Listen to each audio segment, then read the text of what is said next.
Aujourd'hui, nous allons parler d'un phénomène que l'on retrouve chez énormément de personnes et qui pourtant reste très mal compris.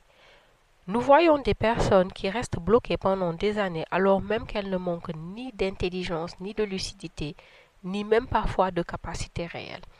Leur vie semble figée malgré toute la réflexion, toute l'analyse et toute la conscience que ces personnes ont sur leur situation. C'est un sujet important parce que lorsque l'on observe ces situations de vie, on voit bien que le problème n'est pas toujours un manque de potentiel. Bien souvent, les personnes concernées réfléchissent énormément. Elles analysent leur situation, elles lisent, elles observent, elles consultent, elles comprennent beaucoup de choses sur elles-mêmes. Elles veulent avancer, elles consomment des livres, des vidéos, des conseils, des méthodes. Elles développent parfois une très grande lucidité sur leurs mécanismes intérieurs et parfois elles savent exactement ce qui ne fonctionne plus dans leur vie. Elles savent même ce qu'elles devraient faire pour avancer. Et pourtant, concrètement, rien ne change vraiment. Les années passent, les prises de conscience s'accumulent, mais concrètement, la situation reste pratiquement identique. Et le plus troublant est que cette stagnation ne vient pas toujours d'un manque d'intelligence. Bien souvent, les personnes bloquées sont même extrêmement conscientes de ce qui ne fonctionne plus dans leur vie. Alors une vraie question se pose à nous. Qu'est-ce qui bloque réellement? Pourquoi ces personnes restent-elles immobiles malgré leur lucidité et malgré toute cette réflexion? Pourquoi la compréhension à elle toute seule ne suffit-elle pas à transformer une existence? Pourquoi ces personnes restent-elles bloquées malgré leur conscience très aiguë des choses? Et une question fondamentale est si le véritable problème n'était pas ce que nous ignorons, mais ce que nous n'appliquons jamais réellement.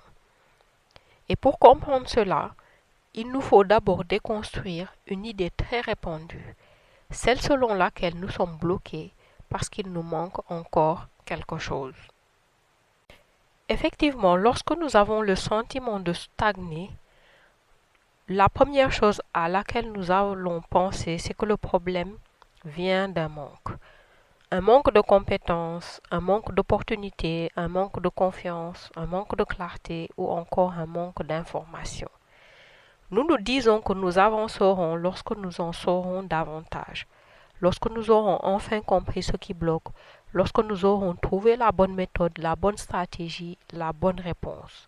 Mais si nous regardons honnêtement certaines situations de notre vie, nous remarquerons quelque chose d'étrange. C'est que dans beaucoup de cas, nous savons déjà énormément de choses. Certains d'entre nous ont parfois accumulé des années de réflexion sur eux-mêmes. Ils ont compris leur schéma. Ils savent quelles relations les tirent vers le bas. Ils savent quelles habitudes détruisent lentement leur énergie.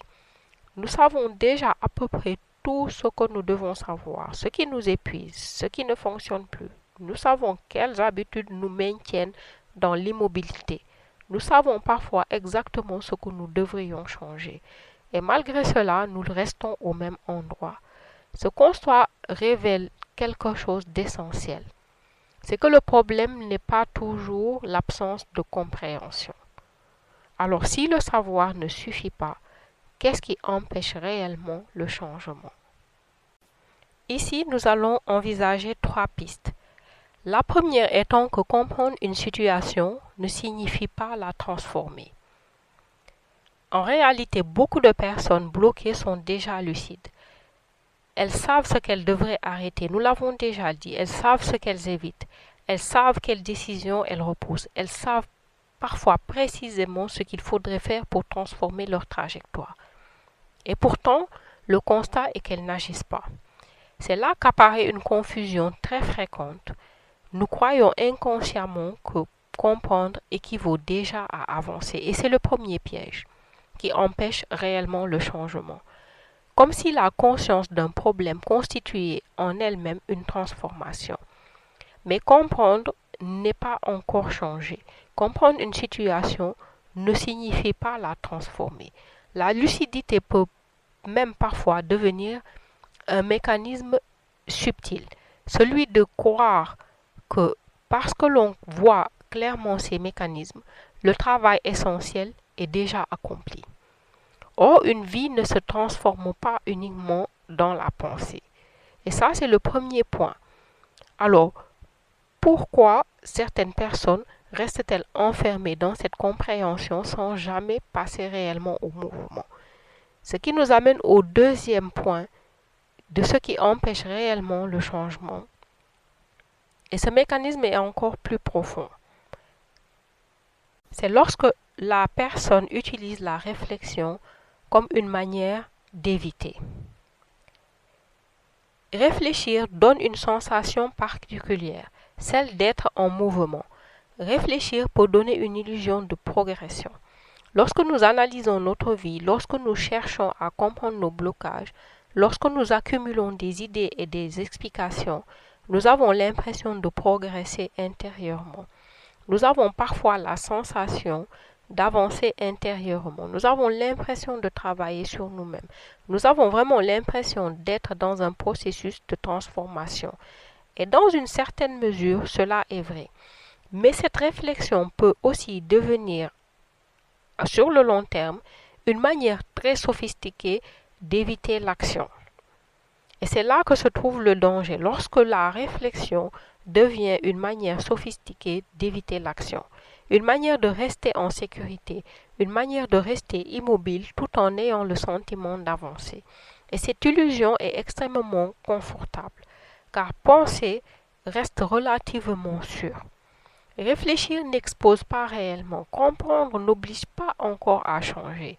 L'analyse permet de rester dans un espace de contrôle où l'on peut observer la transformation sans avoir encore à la vivre concrètement. Et c'est de là que naît cette illusion dangereuse, celle de croire que l'activité mentale équivaut au mouvement réel.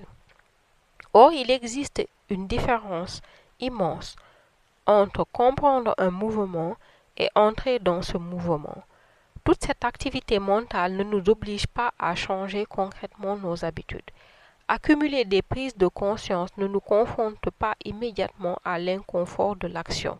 Certaines personnes deviennent alors extrêmement compétentes pour comprendre leur vie sans jamais vraiment modifier profondément leur trajectoire. Et nous allons comprendre avec la troisième piste pourquoi et comment cette stagnation finit-elle par s'installer durablement et bloquer toute tentative de changement. Ici, il nous faut décortiquer un tout petit peu le mécanisme de la réflexion. En réalité, il existe deux manières de réfléchir.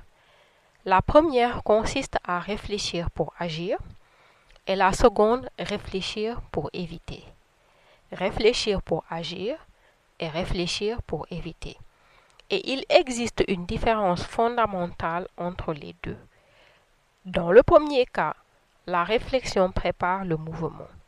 Elle sert à clarifier une décision, puis à passer à l'action. Et elle disparaît, elle s'efface totalement au profit de l'action qui prend la suite.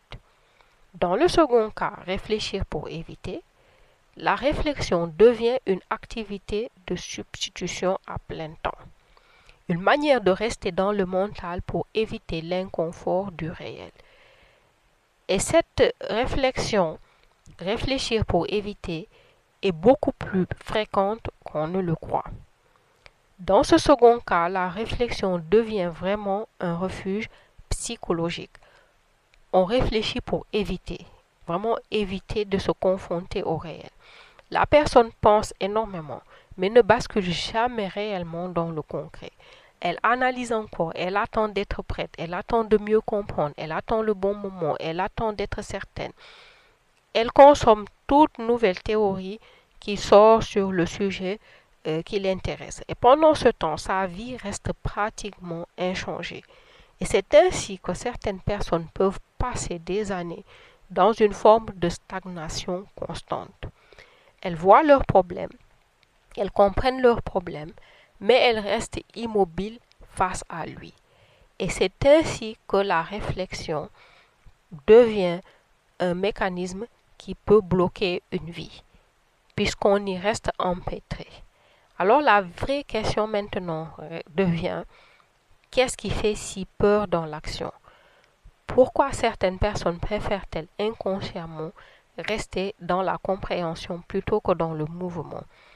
Il faut vraiment comprendre ce premier point pour commencer à résoudre le problème qui nous arrive ici, qui est l'utilisation de la réflexion pour éviter de se confronter au réel et finir ainsi par bloquer une vie. Et là, nous allons toucher la clé fondamentale de tout ce problème, qui est l'acceptation de payer le vrai coût du changement. Et vous allez très vite comprendre de quoi il s'agit. Donc, si vous vous rappelez bien, très souvent, le problème n'est pas un manque de capacité. Le problème est vraiment que la personne n'a pas encore accepté le coût réel du changement. Parce qu'à partir du moment où l'on agit véritablement, certaines choses doivent bouger. Certaines habitudes, certaines relations, certaines identités, certaines sécurités, certaines manières de vivre vont devoir changer. Et cela fait partie du coût réel du changement. Et la personne continue à réfléchir pour éviter quoi? Éviter de payer ce coût réel du changement. Quand on y pense, agir possède toujours un coût. Celui de l'exposition, celui de l'échec possible, celui de l'incertitude, celui du changement concret. Comprendre ne nous expose pas réellement à tout cela. Le changement réel, lui, exige toujours une forme de confrontation avec la réalité. Agir implique vraiment de quitter certaines sécurités, d'accepter l'incertitude, d'accepter d'être imparfait, de risquer l'échec, de devoir modifier ses habitudes et de devoir remettre en question certains équilibres. Et c'est cela que beaucoup de personnes essaient inconsciemment d'éviter. Alors leur esprit préfère parfois rester dans ces espaces plus confortables, qui est celui d'analyser, de comprendre, de conceptualiser, de théoriser. Ces activités donnent une impression de maîtrise, elles créent une forme de sécurité psychologique, mais lorsqu'elles ne débouchent jamais sur des actes réels, elles peuvent devenir un refuge extrêmement confortable et très séduisant. Nous voulons parfois une nouvelle vie sans accepter la transformation intérieure qu'elle exige. Cette transformation intérieure est le coût réel du changement. Nous voulons le changement, mais sans en payer le coût, sans perdre les équilibres auxquels nous sommes attachés. Or, toute nouvelle direction va impliquer forcément un déplacement. Et ce déplacement crée presque toujours une période d'inconfort, beaucoup d'incertitude et même un sentiment de désorientation. C'est précisément à cet endroit que beaucoup de trajectoires s'arrêtent. C'est précisément là que beaucoup de vies restent bloquées pendant des années.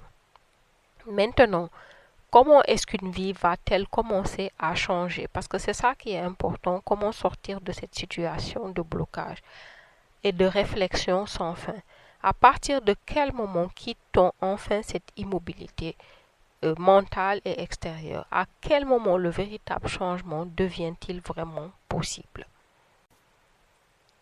La première bascule à faire pour vraiment commencer à faire bouger les choses, c'est de comprendre que le changement ne commence que lorsque l'action commence.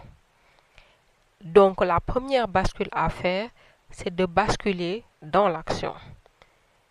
Le problème n'est jamais que nous ne savons pas quoi faire. Très souvent, le véritable blocage vient de l'absence de passage à l'action. Une vie ne change pas au moment où l'on comprend. Une vie change au moment où l'on commence à entrer dans le mouvement, au moment où l'on commence à mettre en branle une activité, des actes réels, des actions réelles, même imparfaitement, même lentement, même avec peur. Tant que cette bascule dans l'action ne se produit pas, rien ne change réellement dans notre trajectoire. La compréhension reste théorique. Les prises de conscience restent mentales. Les intentions restent abstraites. Or, une existence ne se transforme jamais dans l'intention seule. Elle se transforme lorsqu'une personne accepte aussi de faire entrer ses compréhensions dans le réel.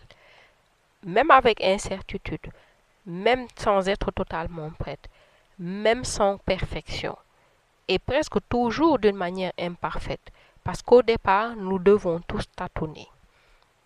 De plus, il faut comprendre une dernière chose, c'est que l'action possède une capacité que la réflexion n'a pas, celle de créer du mouvement réel dans une vie.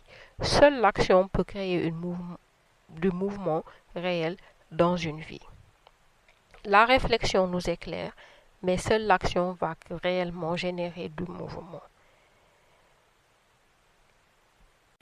La deuxième acceptation qu'il faut opérer pour sortir de cette immobilité et enfin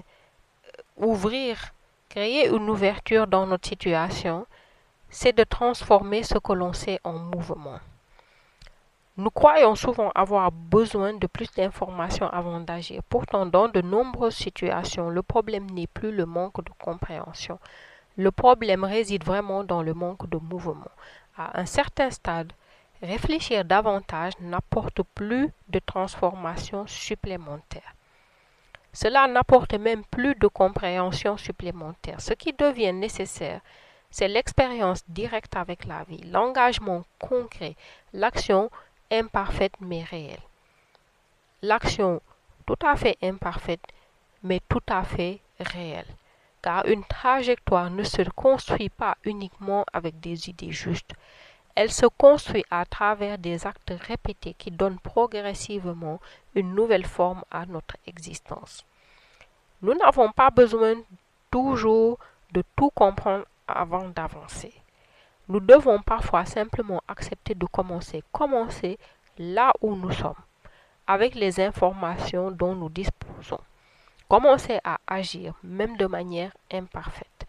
Parce qu'au fond, l'action réelle ne vient presque jamais avec une sensation de certitude totale.